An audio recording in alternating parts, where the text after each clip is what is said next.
all you need to do is shift your thinking just a little bit.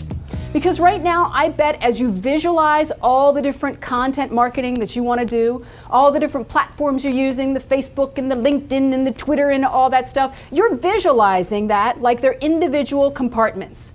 Single glasses you need to fill with content. That's your problem. What you need to do is visualize something more like this. Video helps you do that. That's a magic trick for later. But I want you to remember this image because we will call back to it, okay? So now that we've swept your objections aside, let's start designing your campaign. First thing you need to do is understand how we think of video, and that's why you've got toys on your desk. By the way, who has already opened their toy package? Yes, these are my people. Get them open, play with them. We talk about video like raw Lego, building blocks.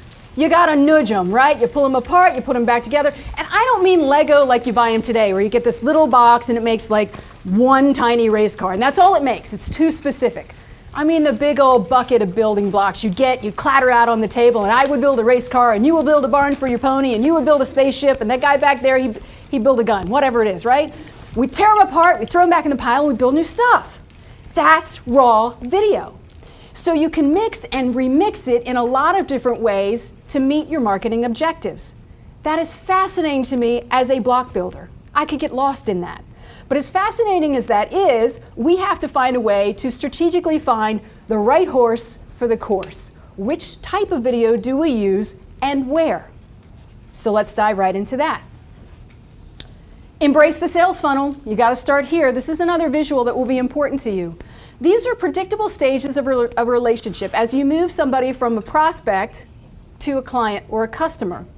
Now, based on our experience with hundreds of clients in tech, tourism, manufacturing, professional services, nonprofits, we know that these stages don't change. There are some nuances, but in terms of 3 big building blocks, you're going to find this over and over and over again. Okay? The first one is awareness. They have to find out about you somewhere and somehow. You cannot possibly make a further engagement with them if they don't even know you exist. We all learned that at the 8th grade dance, right? Bless you. Credibility comes next. Can you do what you say you can do? Have you done it for clients like me? What other things are you doing that I might be interested in? This is everything from what your business cards look like to if your website looks legitimate, how you answer the phone. Those are all credibility checks. Think about all the little places where you can turn somebody on or turn somebody off. All of that's marketing. All of that happens right here in your sales funnel. And then finally, selection. How much of what you have do I want to buy? Do I want the 16-inch rims that come standard or the 17-inch aluminum plutonium pop-off rims? I don't know, right? Do I get it from you or did I get it from somebody else? That's part of the selection process too. We don't want to think about that. They'll go to a competitor or decide they don't want to buy at all.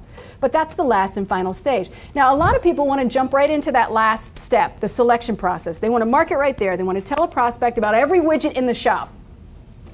But when you completely embrace the sales funnel, you know that that is illogical. Thank you, Mr. Spock. You just can't jump right there. They don't even know about you. How can they buy something from you?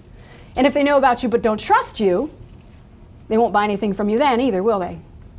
So you have to do this. Now, if we take this sales funnel, which is top down right now, and we flip it on its side, then we get to look at it like a linear projection.